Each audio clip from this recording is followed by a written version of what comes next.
Okay, shall we make a start? Yep, great. Okay, well, welcome to this joint seminar between the Parkes Institute at the University of Southampton and the Department of History from the University of Southampton. My name's Neil Gregor. Those of you whom I haven't met, I'm Professor of Modern European History here, and it's my very great pleasure to chair tonight's session. I'm very, very pleased indeed to be able to welcome Felix Berger to speak to us tonight. Felix is from the Institute of Contemporary History in Munich, the Institute für Zeitgeschichte, which, as most of you will know, is one of the major centres for research, both on the Holocaust and on 20th century Germany more generally, really, in Germany. Felix is pursuing a doctorate, just completing a doctorate as part of a wider project on informal communication and information flows in Europe during the period of National Socialism. And his own contribution to that is a study of informal communication processes and practices in Nazi Germany itself during the Second World War. So I'm very, very pleased that we've been able to persuade him to take time out of really bringing the dissertation to its imminent close to share some of his findings with us tonight. He's going to be talking on a topic which, of course, is of central interest to all of us in the Parkes Institute, which is rumours of retaliation, anti-Semitism, dark prophecies, and Nazi propaganda. So our usual practice is to get people to mute themselves during the talk, just to make sure that it comes across nice and clear. Afterwards, we will, as usual, throw the floor open, and you're welcome to either raise your hands if you wish to ask a question, or to write some questions into the chat, and we will do our best to field those in, broadly speaking, the order that they come in. So without further ado, Felix, welcome to the University of Southampton, and the floor is yours. Yeah, thanks a lot for the kind introduction. I'm just starting my PowerPoint. I hope you can see it. Yeah, thanks a lot for the kind introduction and the invitation to present and discuss my ideas tonight, which are a subtopic or a subchapter of my ongoing PhD project, which you already mentioned. It deals with informal communication, which always sounds like a rather technical term, but in fact it deals with the everyday communication of people outside the formal communication of the Nazi public and its propaganda. And in my PhD, which I'm submitting in a couple of weeks, I analyze forms of rumors and chatter, individual sense-making, collective information exchange beyond the official Nazi state's narratives, and the spreading of unofficial news in different situations throughout the war, and in situations and spaces of everyday life, so to say.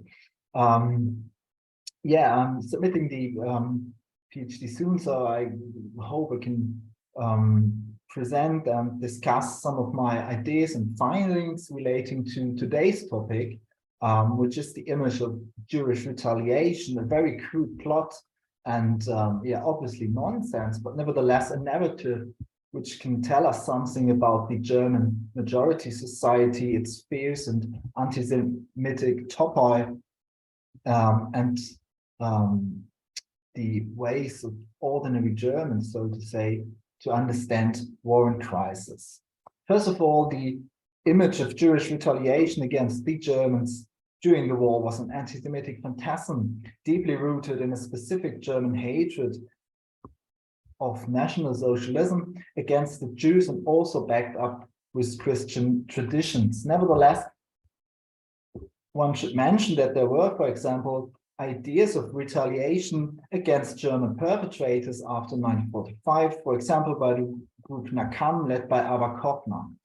Also, people like Simon Wiesenthal in post-war Germany were faced with an anti-Semitic perception of being a hatred-driven revenger against a now peaceful society. On the other side, there has been a growing popular interest recently in Jewish revenge against Nazis, most prominently probably by the Quentin Tarantino movie you can see here, but also in Germany there's a very recent exhibition in the Frankfurt Jewish Museum about revenge as a Jewish topic, an exhibition curated among others by lyric poet Max Czolek. But what I want to analyze and discuss today was the German phantasm of Jewish retaliation during the war. In the chapter of my PhD study, I argue with the image to reflect about people's perceptions of Allied air raids, probably the dominant topic throughout the whole war for many people in Germany, anti-Semitism, and above all, knowledge about the anti-Jewish measurements and murderous crimes of the Holocaust. While the historic researchers mentioned the mode of revenge for Germans to understand the war and also demonstrated how much ordinary Germans knew about the Holocaust, forms of informal communication here work as a probe to understand the actual informal communication of the Third Reich's majority society, its expressions of guilt, remorse, and knowledge about violence and murder.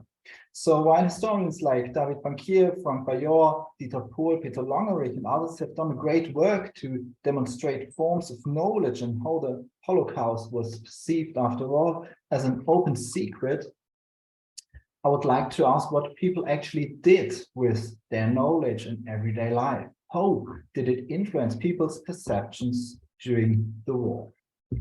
One frank example to begin with. When Ferdinand Bayer, a bourgeois 65-year-old Münster attorney and more or less a convinced National Socialist, brought his book collection to a safer space under the constant threat of Allied air raids, he coincidentally picked up his old children's Bible and read the Book of Esther.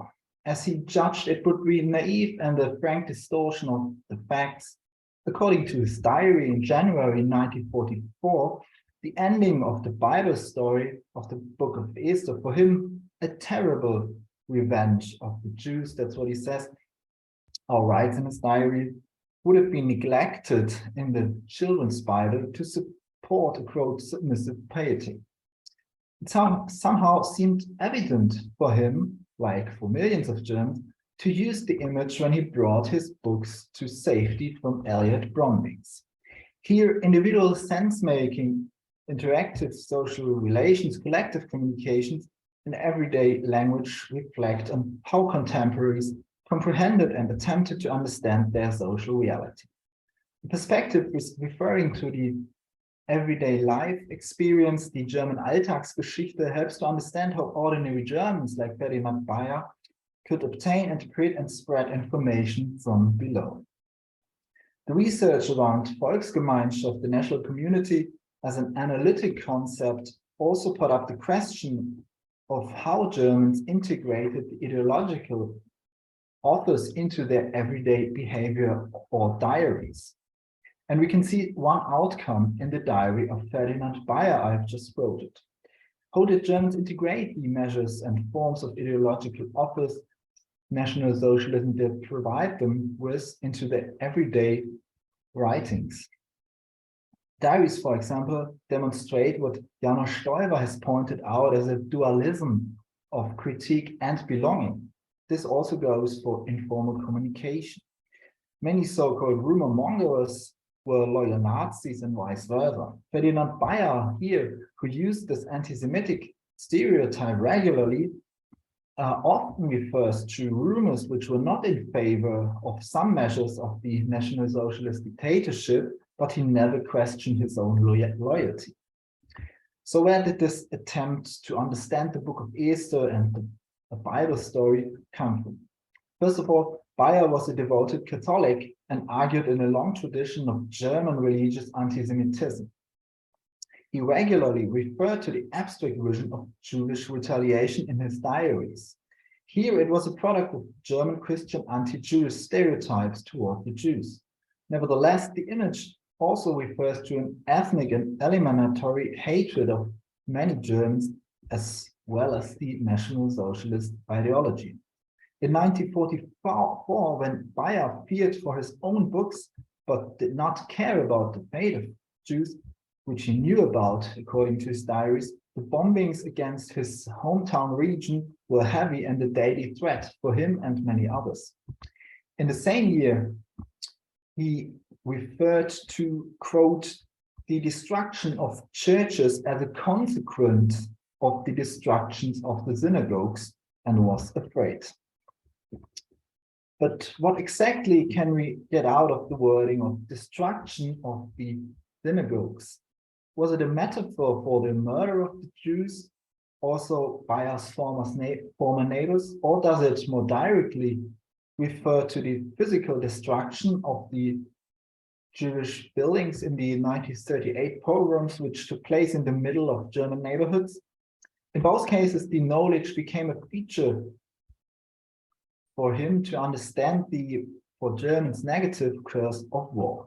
Here, Nick Stargard has demonstrated an asymmetric relation as Germans and Jews did simply not talk about the same events. While the Holocaust shaped the Jewish perspective of the war up to elimination, for the German majority society, quote, the war framed their understanding and response to the murder of the Jews.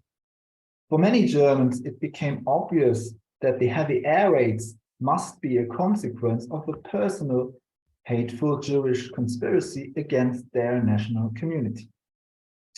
Nevertheless, the plot was not only tied to what only later on became known as the Holocaust.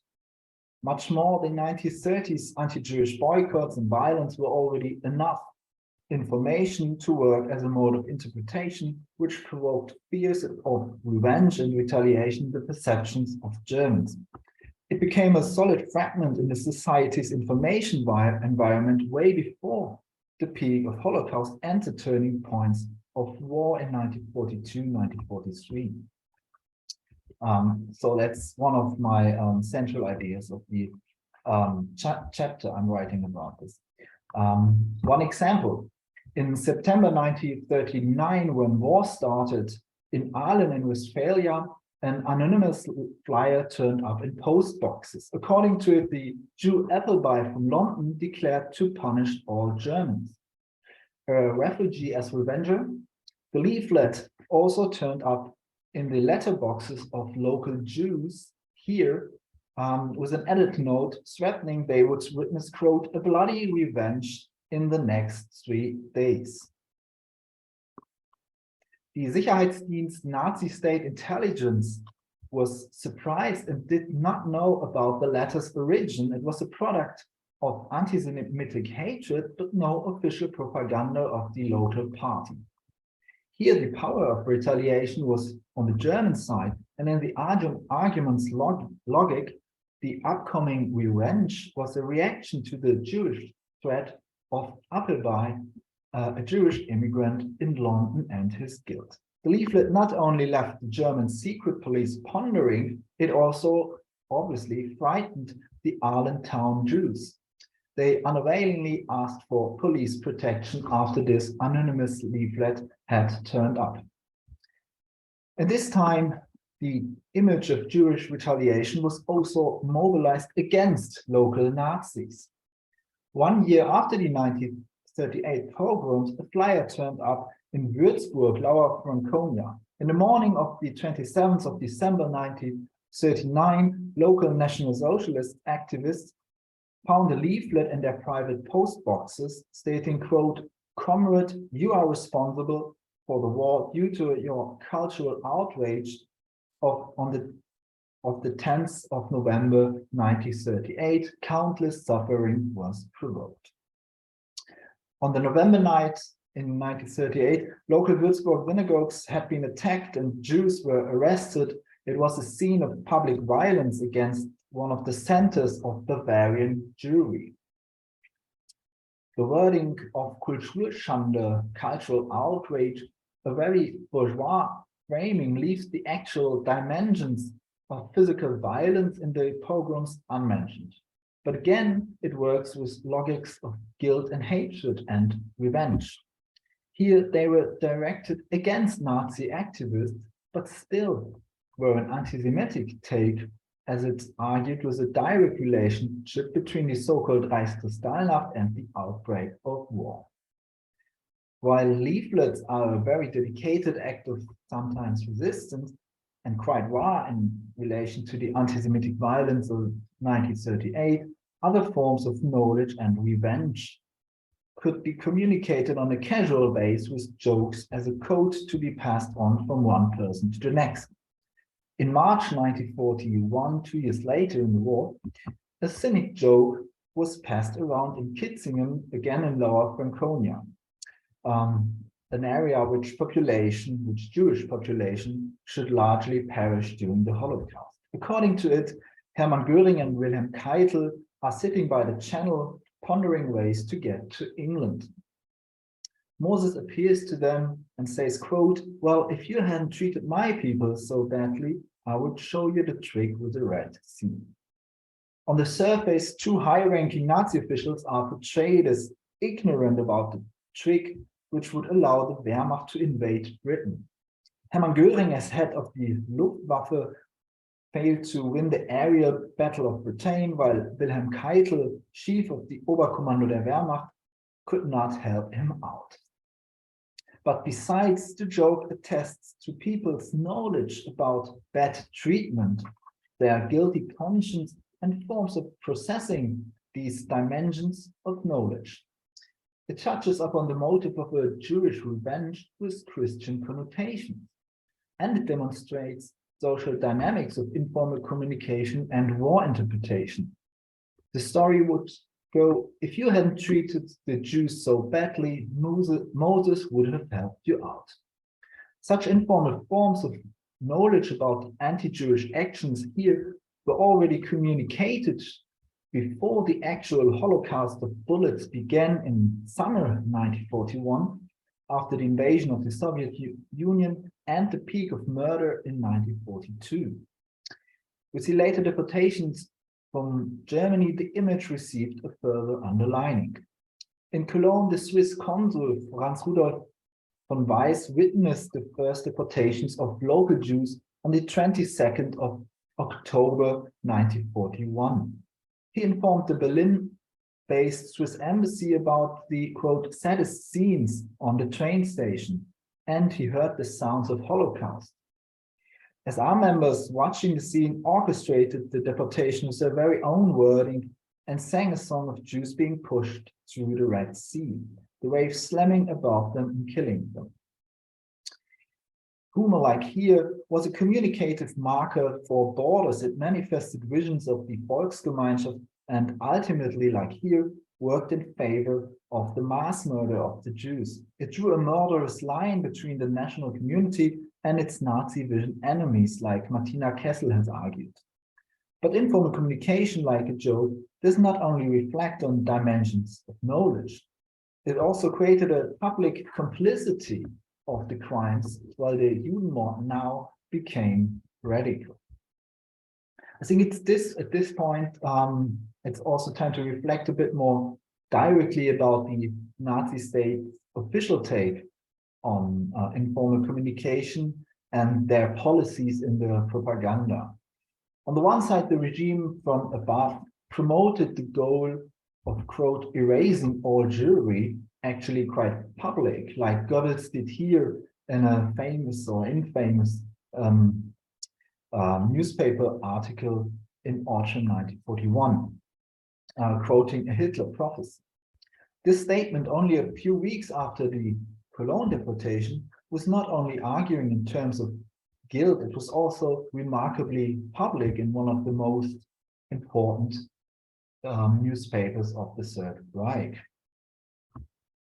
And in fact, National Socialism needed this public to demonstrate power and ideology when it comes to anti-Jewish violence, like Michael Wild has shown. Nevertheless, the actual measures from mass shooting to gas chambers were no topic of public discussion in the war, and the regime tried to keep them secret, but they were expressed in informal communication. Information about atrocities, crimes, and murderous actions were covered up, veiled in rumors, jokes, coded language, and grey channels, but also communicated directly between strangers and soldiers encountering by chance in pubs, neighborhoods, or train journeys. Sources for historical research here range from diaries. I've used one of it with Ferdinand Bayer now, police reports like the ones we've seen, court cases, and up to war chronicles, as well as the regime's own efforts in the Mundpropaganda, the word of mouth campaigns.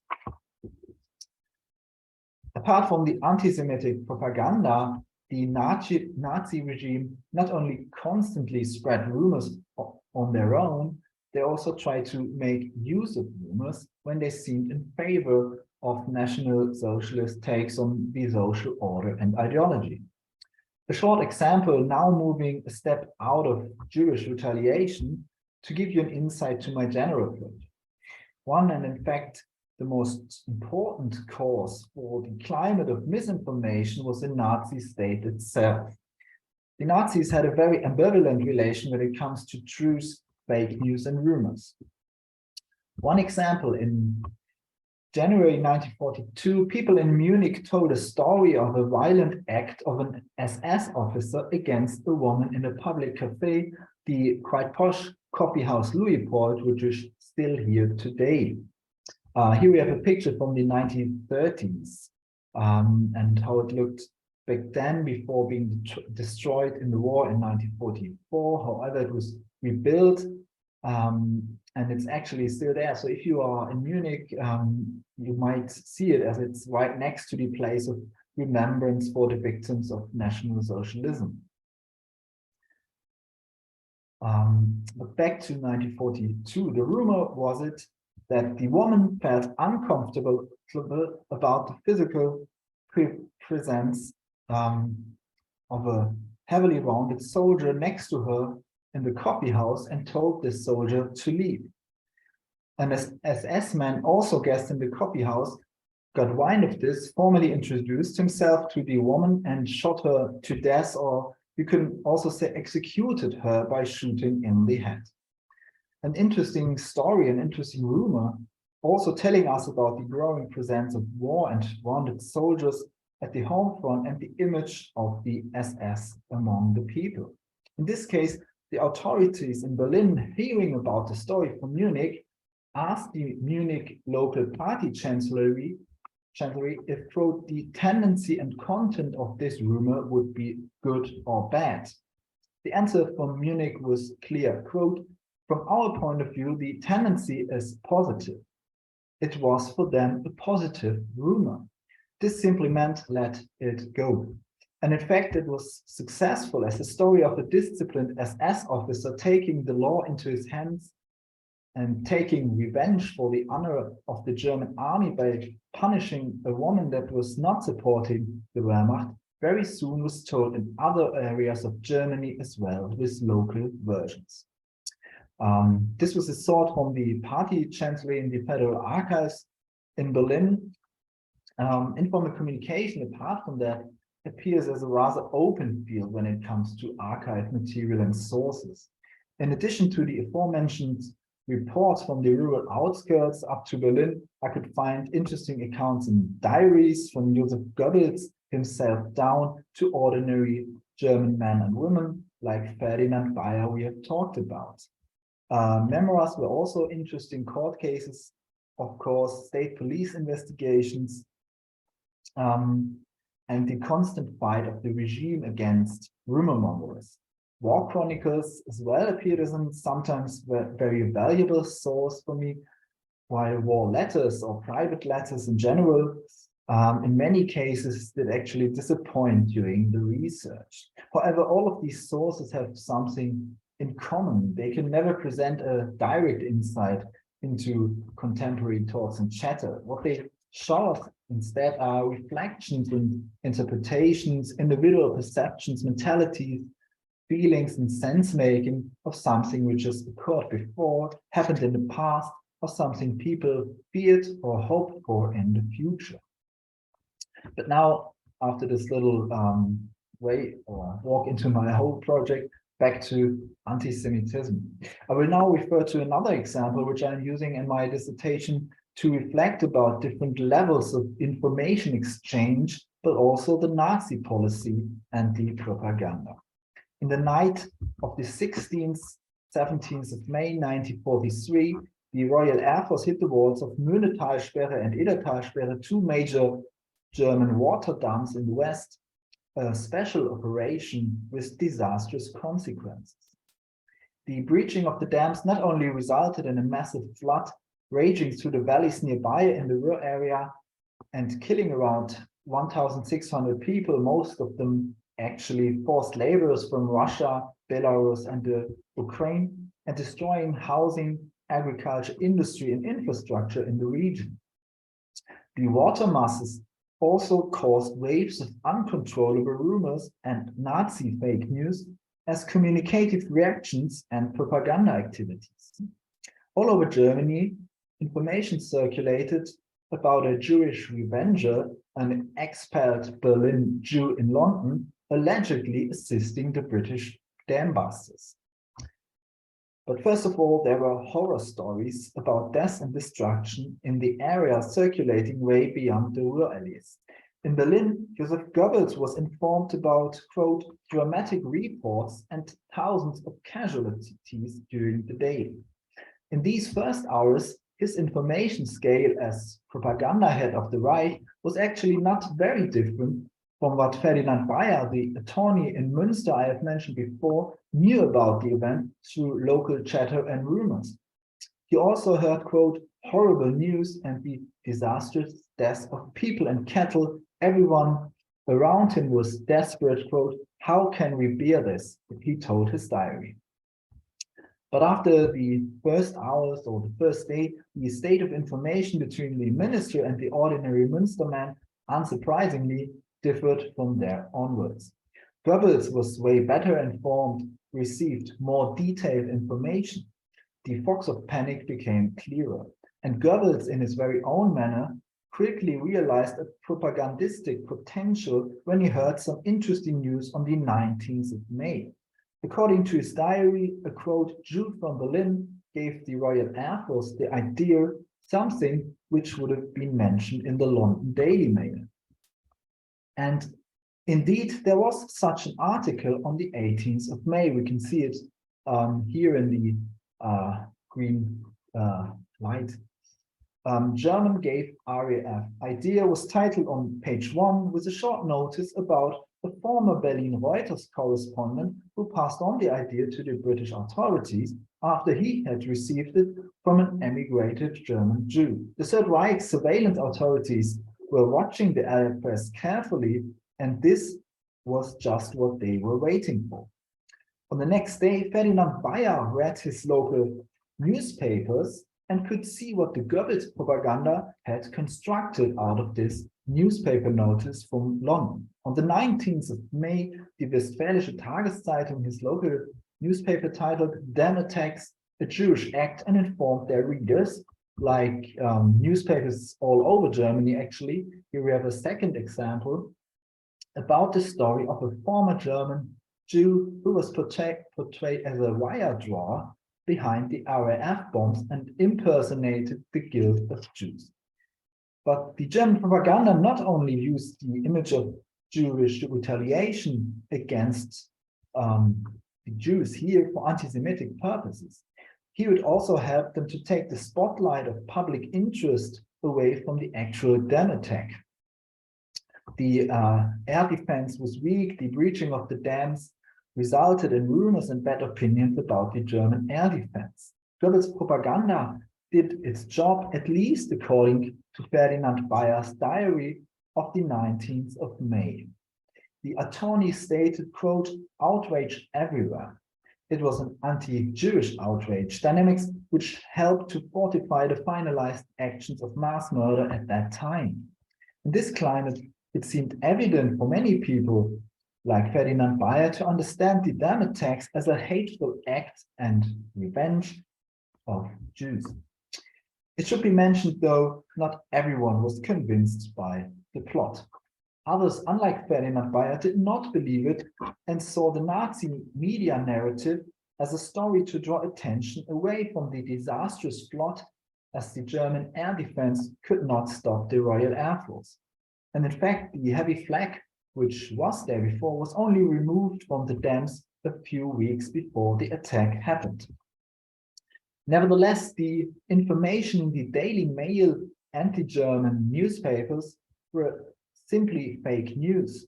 As the British Air Ministry and the London Daily Mail informed the public on the 20th of May, the notice of a former German Jew showing the RAF the direction would have been a, quote, misleading statement and wrong.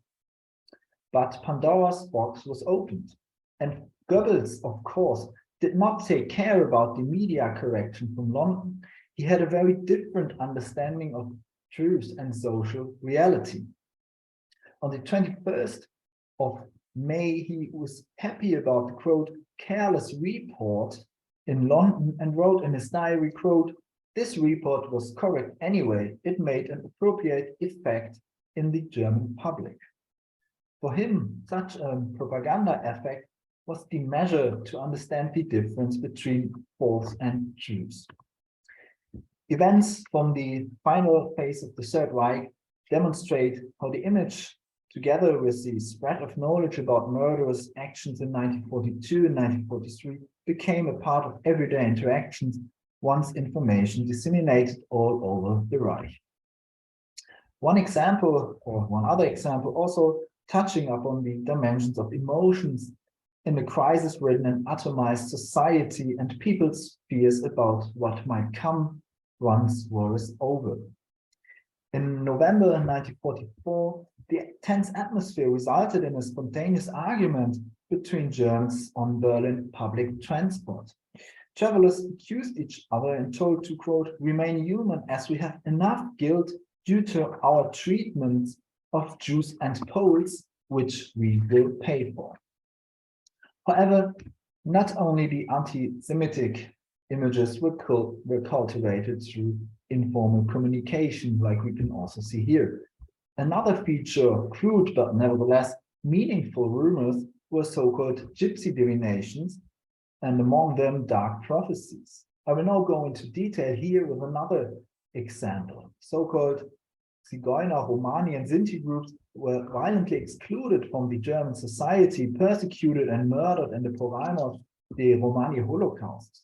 While they disappeared from the public, in fact, they were deported as physical individuals and social groups, they did not disappear as communicated objects among Germans and factors of everyday information exchange.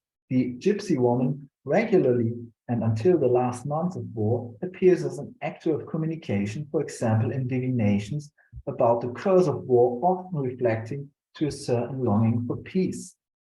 But it was also a figure to reflect about guilt and fear when rumors about dark prophecies of destruction of Germany, allegedly expressed by a gypsy fortune teller, appeared toward the end of war, in particular in 1944. Reinhold Meyer, a liberal politician spending the Nazi years in inner emigration and later on becoming an important politician in post-war Germany, told his nephew, a soldier, in a letter to the front about a rumor he came along in February 1944. In Stuttgart, he heard a rumor of a gypsy woman which would have told private information of her fellow travelers in a tram. The people would have been astonished by her knowledge of intimate personal stories, therefore asked her about the end of war. At first, the woman refused to answer when war would be over, as one of the fellow travelers in the public transport would be a police officer. This, surprisingly, according to the rumor, was true as well, but the police officer now allowed her to speak. And so the rumor goes, the woman revealed a date for the end of war, but no year. At the 31st of March, but until then, she predicted Stuttgart would be leveled to the ground. The rumor not only reveals anti-Romani stereotypes, it tells a story of an upside-down world. The gypsy woman, subject to terror and murder, becomes a Cassandra-like figure, an unholy herald of calamity, death, and destruction.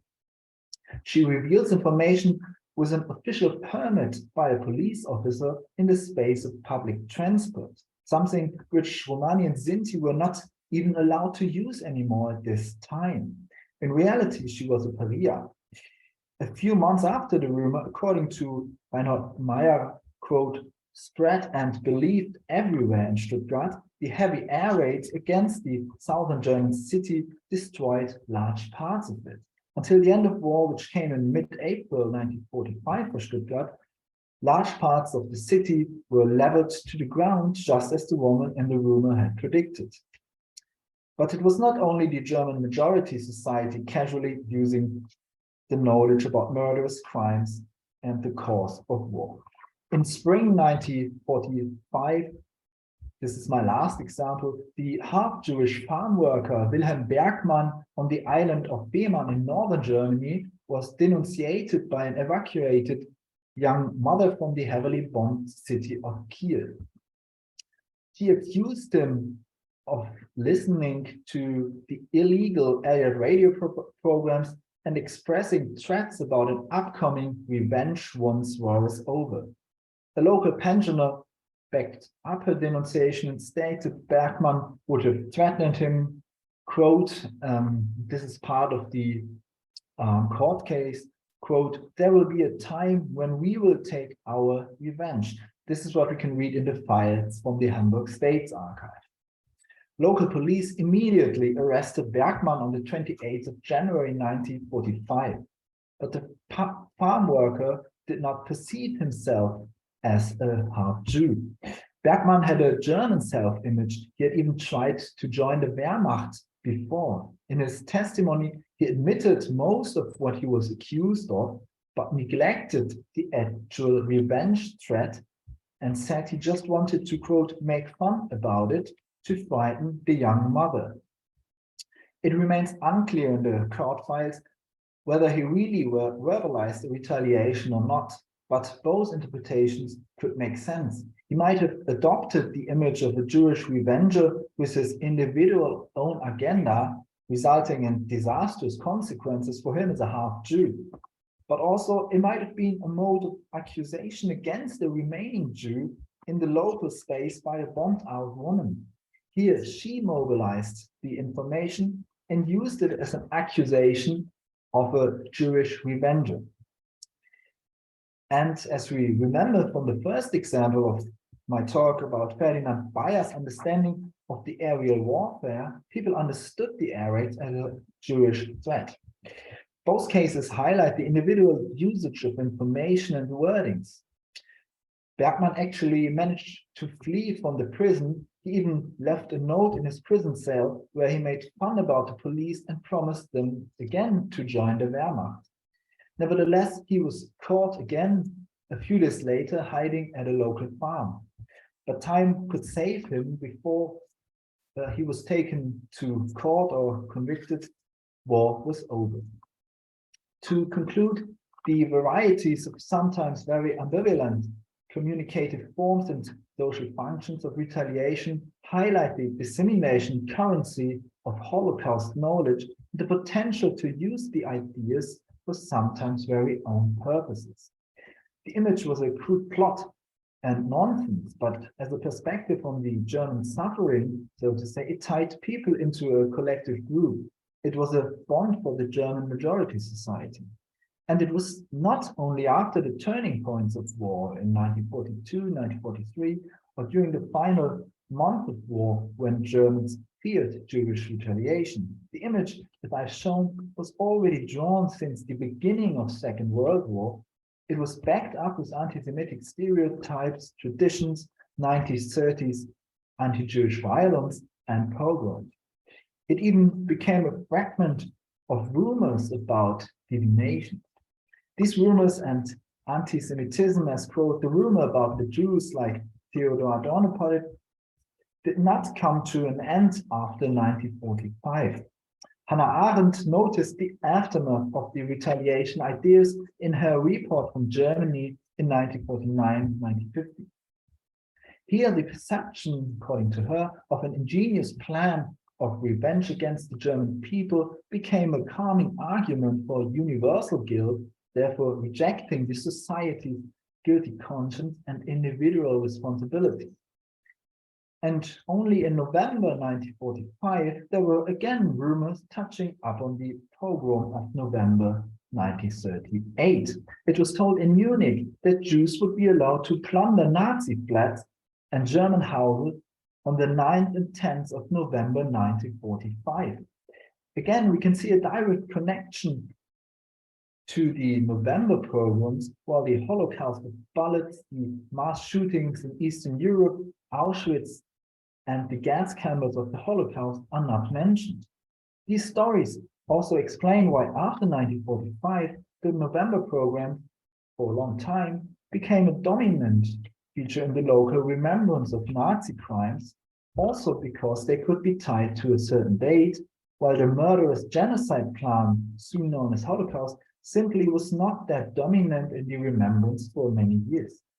The rumors still circulating after the war and shaped by the Nazi propaganda helped Germans in understanding their society in terms of sin and guilt, as well as the impressions of aerial warfare, neglecting the individual responsibility and comforting the conscience long after 1945.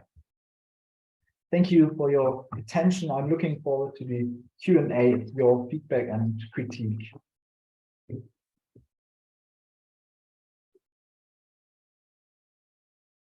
Well, thank you, Felix, for your wonderfully wide-ranging talk, and for the very subtle readings you offered of those very different kinds of sources and examples.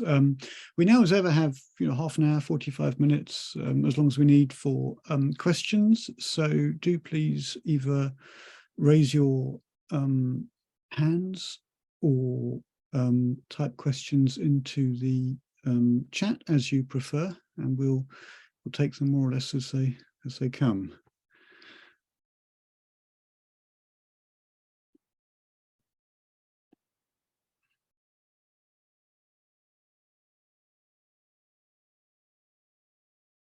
Well, let me, Felix, while everyone is kind of gathering their thoughts, just start off with a very sort of general one, and that is just to think about the sort of location of all of your examples. I don't know if I got them all down, but I scribbled down Würzburg, Munich, Bochum, Stuttgart. You were talking about places like cafes in the middle of cities. So you're in big towns where the possibilities for communication amongst large numbers of people who have all sorts of different access to information as soldiers, as party figures, as policemen, as civilian bureaucrats, whatever, is quite substantial. Yeah.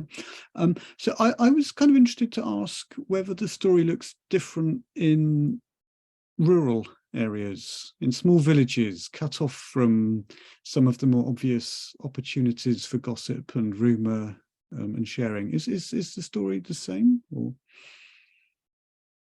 I would even say the story is more interesting in rural areas, because what I found out during my research, I have much more sources from rural areas, because I would say the interactions of people are more directly. People know each other. People know what the neighbor does, where he works, what he does in his free time. So I found out that in small villages or rural areas, there's much more evidence, also of police reports about rumors going around, about chatter, about stories being brought up, compared to bigger cities where I didn't find that many sources, to be honest. I mean, maybe this was a bit of a wrong impression during my talk, but when I think about my whole project, I probably have much more sources and examples from rural areas and from villages. And at the same time, when I would talk about the archive situation, I looked at Bavarian archives, and then at the Hamburg archives, obviously at the states or federal archives in Berlin, and then also had a look at archives in Münster, which is the more Catholic rural region, compared to Hamburg, obviously, is more Protestant urban areas. So also try to figure out the differences and or if there were differences of informal communication between different regions in the south and the north and in the west of Germany. However, I do not have a certain focus on a region, even though I probably have the most sources from Bavaria and Münster, Westphalia. Mm-hmm. Yeah, thank you. Has anyone got any questions? I'm trying to see. So in the chat, Mike and Barbara Cooper, I'm not sure if it's Mike or Barbara, but either way, what visual or physical artifacts, if any, Mike, exist to demonstrate these trends, parallel with the evidence that you've presented here this evening, which seems all to come from the written and print media? So could you say a little bit more about sources, I suppose, Felix, and where these rumours and responses are inscribed?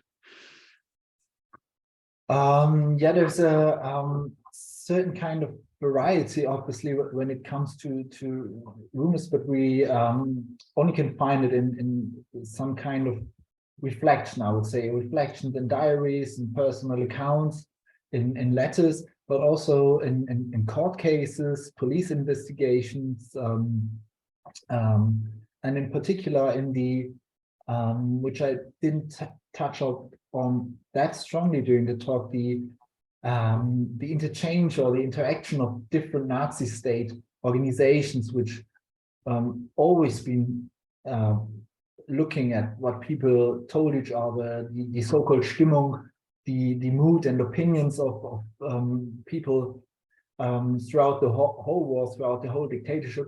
But anyway, these sources are kind of tricky to use sometimes. It's not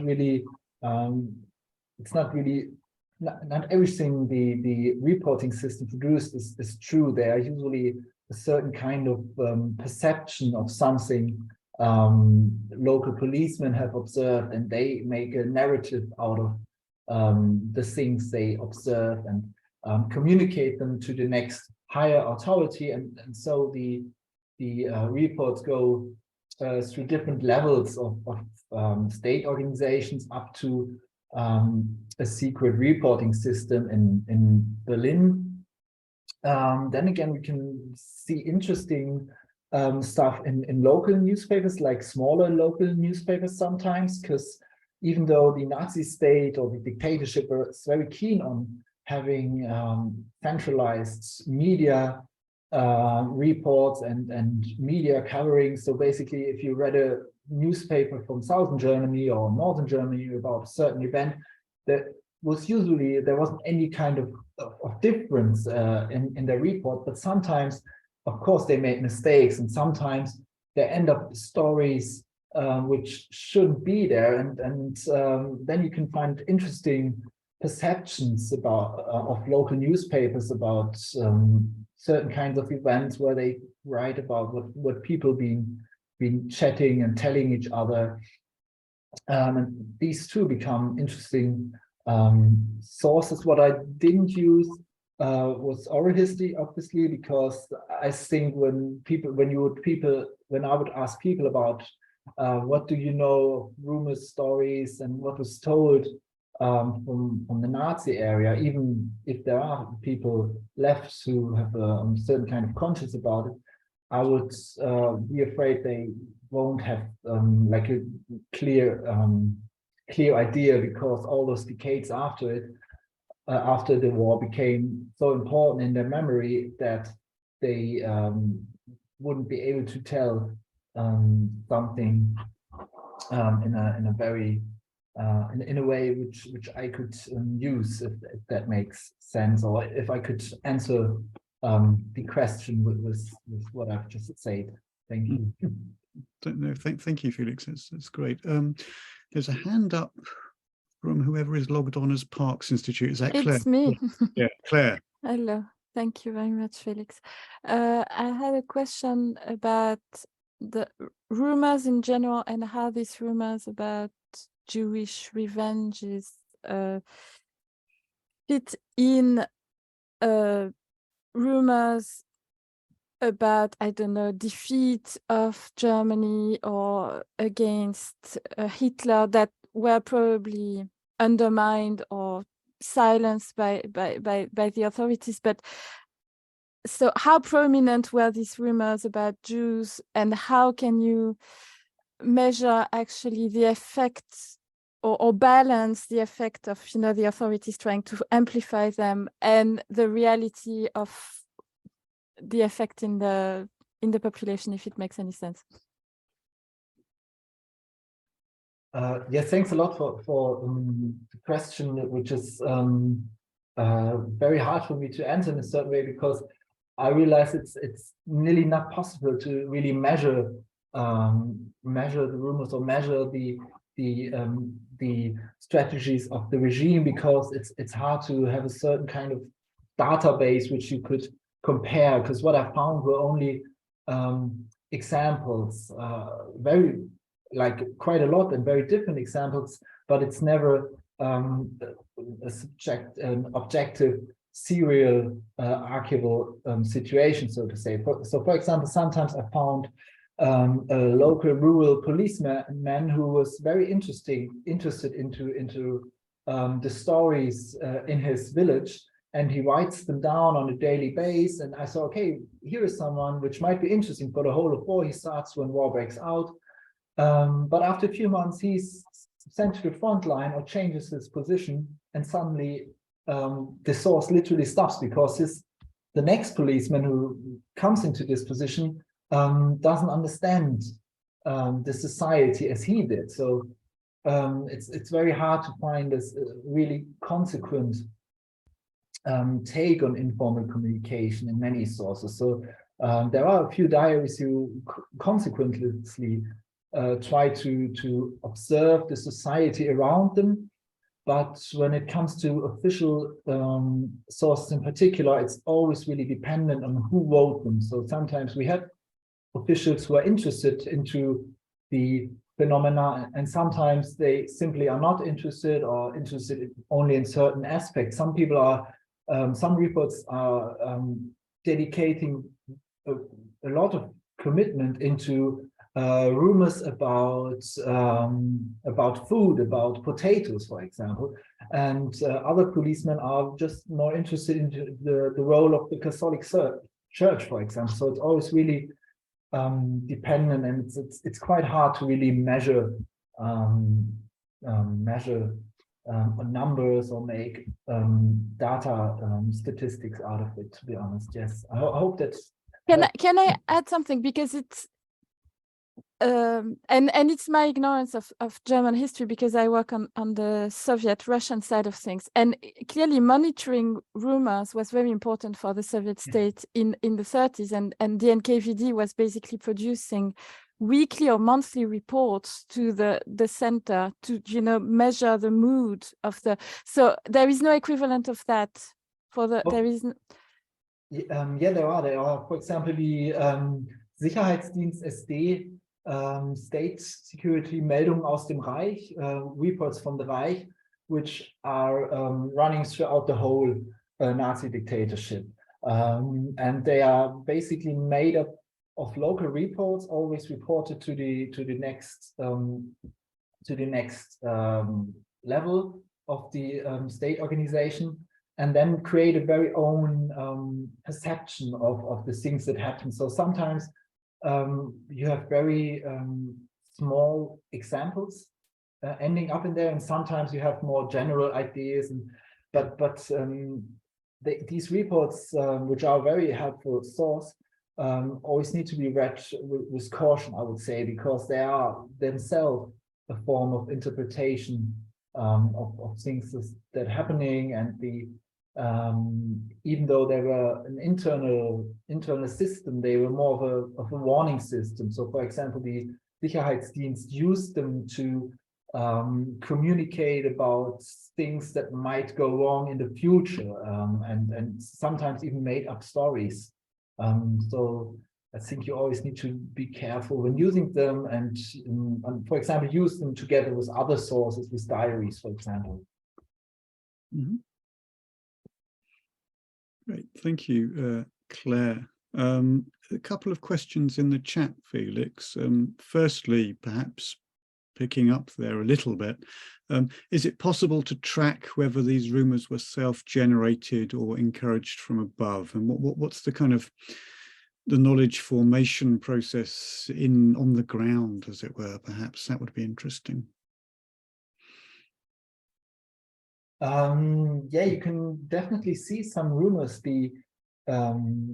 So again, a very good question, because you can definitely see some rumors and stories the Nazi system just made up. So they try to spread certain stories.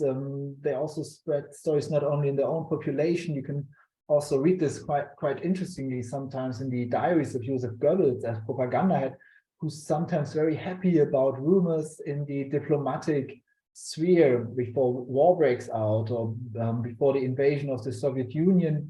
And you can see the same for local NSDAP party officials in rural areas, for example, but also in cities, that they try to make up certain rumors and stories, but at the same time always try to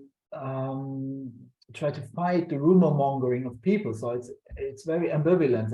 They try to combat something they are using themselves. So it's a very sometimes very ambivalent situation. And what I found out is that they only on the concrete case decide if something is wrong or not wrong. So if a rumor is in their favor, or somehow is working with National Socialist ideologies, then they kind of accept it, or they sometimes even adapt it and say, oh, we have this interesting story, let's spread it somewhere else. But if it's not in their favor, and well, usually most of the rumors are not really in their favor, then they combat it. But together, the strategy results in a climate of information which is not really clear for most people anymore, because you can't really trust many things anymore, and for many people it becomes more and more important to gather knowledge from different perspectives, which are not plural perspectives in the dictatorship, but still people more and more starting to compare information. So, for example, comparing official information from the year before. We can see this when it comes to the cause of war, that people go back to old information and say, okay, we already been in, I don't know, in the outskirts of Moscow, and we can see now on the plans and maps that we are 200 kilometers away again. And this is also something people are starting to use as a source base. Yeah, I hope this helps to answer the question. No, thank you. So there's another interesting question in the chat about grassroots rumours and jokes, so in the community. Could you comment more on the apparent emotional content and dynamics involved? Is there guilt here, a sort of a knowledge of moral transgression, as well as hatred and fear of Jews? Yes, there is a lot of guilt, I would say, and I've found many sources where people are really afraid of, and they are afraid of what might come after the war is over, and they are afraid because they know what they did or what the society did. So guilt is a very important emotion, I would say, and In general, though, I don't have a certain focus on the history of emotions, but I deal with different aspects. So, I mean, I've talked about the knowledge of Holocaust and guilt and the consciousness of people today, but I, for example, also have a subchapter where I talk about the fear of losing your money. So people are, when war breaks out, are afraid of inflation and try to get their money into safer assets. And here, of course, there are also certain emotions influencing them to do so. So I think it's emotions are very important to understand rumors, because they usually turn up in times of crisis, in times of unrest, when people are afraid, but also when people are hoping for something, when there is certain kind of social euphoria, so to say, in the first 2 years of war, for example. Yeah, I hope this helps to the question. I think, Felix, I always feel that perhaps there's a slight paradox in some of the way the literature is moving, insofar as on the one hand we come to understand that the genocide is the shared project of broad sections of German society, that anti-Semitism is deeply anchored in the sort of everyday mindsets of the population, that it's part of the ideological glue of the Volksgemeinschaft, that people believe in what they're doing, that they believe that it's necessary because it's the race war, as it were, and that's the law of history. And in a sense, that stands to me, I think, in a slight tension with I think what you seem to be sort of acknowledging there, and I think Joan's question is also pointing to that. Simultaneously, people seem to know that what they're doing is, quotes, wrong, to put it in a banal, in as banal a way as possible, frankly. So it does come down to this question of, I suppose, what's the kind of the Nazi conscience, if there is such a thing. And is the answer simply that it's different with different people, or is there just a changing dynamic, through the war, as people suddenly start to realize this has gone wrong? Or how would you see that? Yes, thanks a lot for the point. It's very very interesting, because I'm also trying to think a bit about this in my conclusion.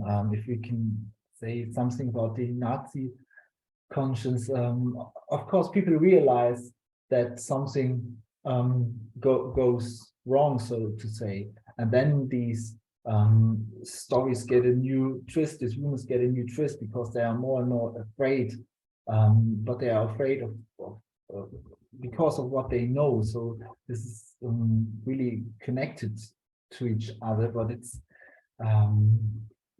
it's also the question how people really or what kind of details did they know about the Holocaust, for example, and how much did they care about it. I mean, you mentioned some of the recent Volksgemeinschaft research, and I think the one central aspect probably is that it's only can be made of an exclusion and violence.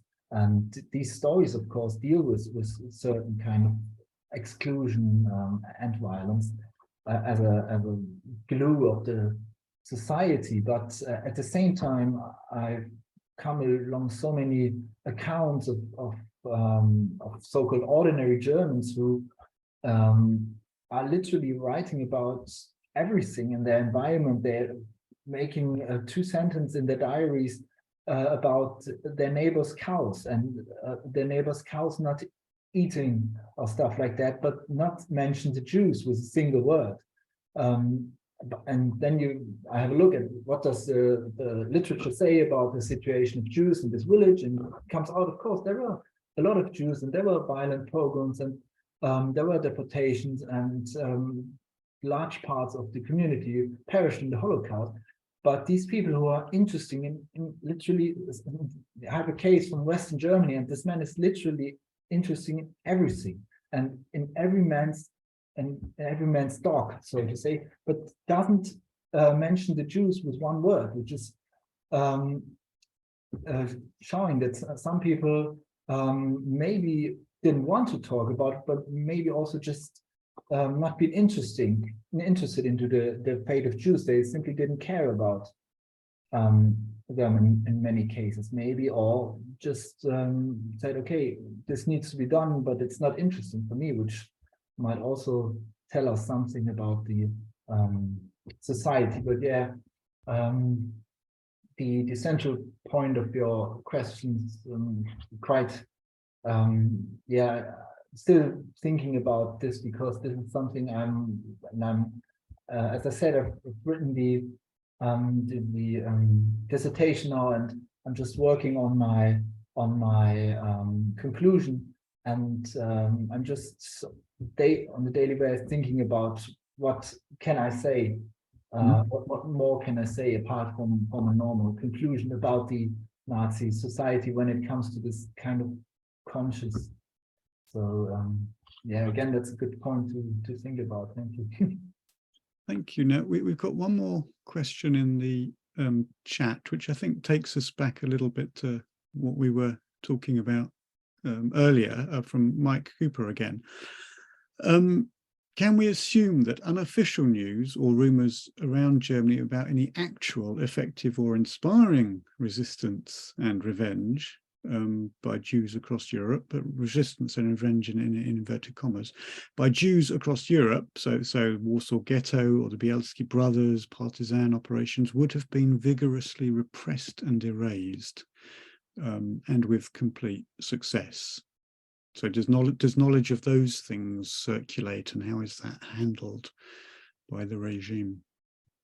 It was interesting for me to see that this knowledge from the East, which is always this vague wording in many accounts, already came back to Germany, so to say, in September 1939, October 1939, and autumn of the year war breakout, that people already tell stories about what's happening. So, for example, I have cases, because I'm also reflecting in the introduction, reflect about kind of public spaces of information exchange, and I found quite a few cases of train rides where people sitting together in a train journey, which gives them a certain kind of trust, maybe sitting together, speaking about something. And already in autumn 1939, there are stories from Poland and the way the Wehrmacht would treat the Jews, would treat the Poles, and very detailed stories about the murder of Jews with hand grenades. And the regime tries to repress these stories. Of course, they don't want people to talk about these things, which is quite sometimes interesting, because on the one side they communicate this goal of erasing the Jewry very public, and they stated on nearly every propaganda leaflet that it's their goal to erase the Jewry from Europe, for example, but they are not going into more detail.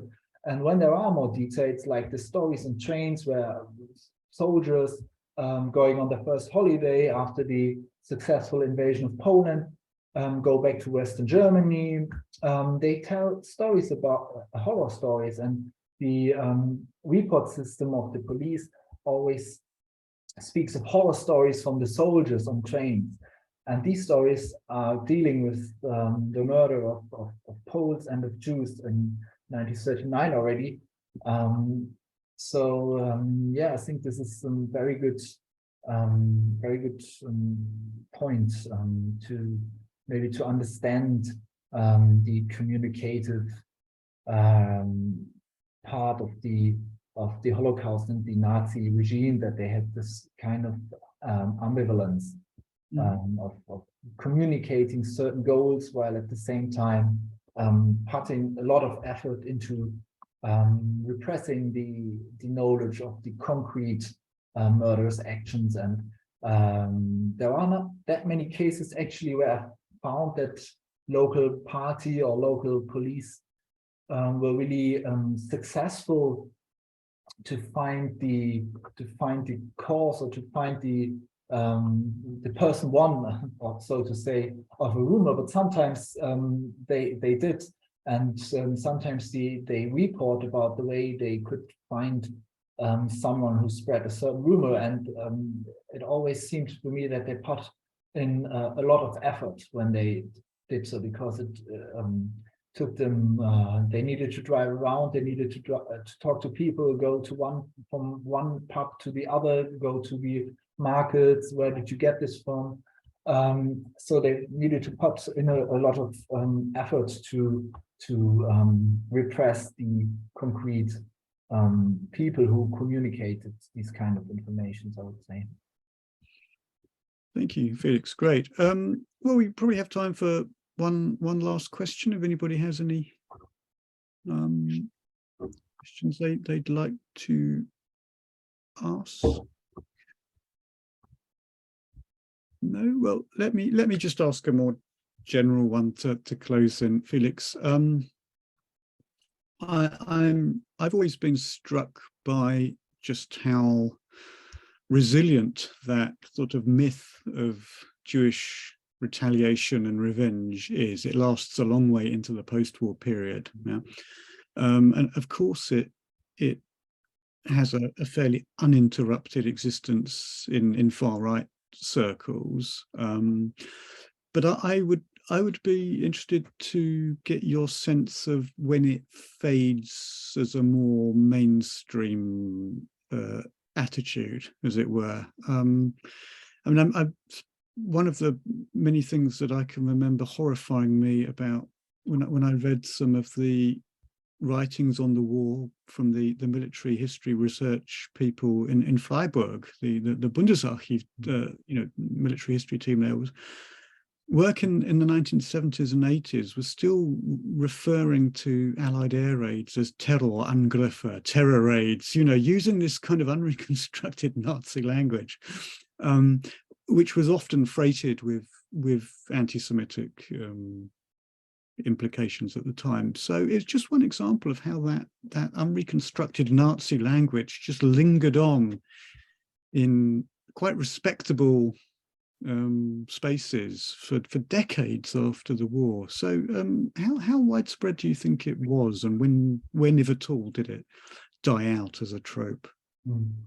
Yeah, that's a very good point, I think, because I already came along this long tradition of the retaliation, and then at first I thought, okay, where does this come from? And I read a lot of literature which deals about the way this image of retaliation and revenge was constructed during the war, and then I had a look at the sources and realized there's it's not only made up during the actual Holocaust or the Holocaust of bullets, but it's also starting to be there from the first days of war onwards, and that's what I wanted to show today as well, with the two examples from September 1939, that the image already was cultivated from day one of the war onwards, and then during these years becomes a narrative for Germans to understand the war in kind of in a certain kind of image of sins and guilt, and we can see that this image is really moving into all kinds of parts of the society. So, for example, Ernst Jünger writes about Jewish retaliation in his letters. The figure of the new right and German conservatism, who is receiving private letters from his wife that his son is actually having bad dreams, and the son is dreaming about Jewish revenges, killing all Germans, and that's an 8-year-old boy who's dreaming about this stuff because he listened to his parents talking about it. So we can really see how the language and the information people communicate somehow get into people's minds. And of course, this doesn't stop with 1945. So I came along this rumor in November 1945, only half year, so to say, after war was over, that people in Munich are afraid of a revenge of the Jews, that they would now come back to them on the 9th and 10th of November to destroy their houses and loot their property. And this has a certain tradition moving on from there. And you mentioned the wording of Terrorangriffe. Then there's also this wording of the Luftbanditen, the pirates of the aerial warfare, which always are the British RAF pilots. And we can see these words sometimes still being used today on the anniversaries of the Dresden bombing, for example. This wording of Terrorangriffe and Luftbanditen, air pirates, gangster, the American bomber pilots as air gangsters, for example, always turns up again. But obviously today no one publicly doesn't talk about Jewish revenges in this relation anymore. You touched upon this dimension on the Nazi language, and there's, for example, by Viktor Klemperer, a Jewish Romanist, a very interesting book about the language of the Third Reich, where it's also reflecting about it, and he already started writing about it during the war. At the same time, I can really say when the Jewish revenger kind of disseminated from public voice is probably it's really connected to the way Holocaust was remembered and became more dominant in the remembrance. I think this might be an interesting topic to look at. But what I realized is that there are still sometimes in the 70s very strange questions people have. So, for example, here in our in the Institute of Contemporary History, we have a big archive, and the Institute started researching the Nazi time, 70 years ago. And in the 70s, one of our, and only recently, one of our archivists told me, well, I have this interesting case from the 70s, and in the 70s,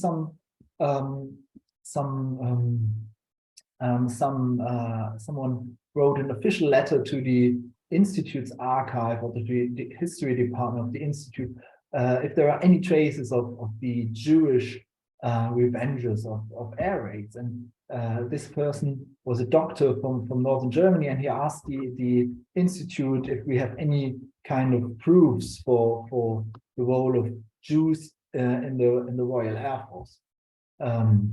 So we can see how this image has a very long tradition, I would say. But I did not look that closely into the after-war life of this rumor, so to say. But that might be an interesting topic, and I think it's really close connected to what people remembered about. So after the war, there was a dominance of the pogroms, and people remembered in their local space about the 1938 attacks on Jewish property and synagogues, but didn't talk that much about the Holocaust. And I think this also has got something to do with this kind of stereotypes. Super. Okay, thank you very much, Felix. So I'm aware that time is marching on a little bit, and it's sort of marching on even more so for you than for us, because it's 20 past 8 in Munich.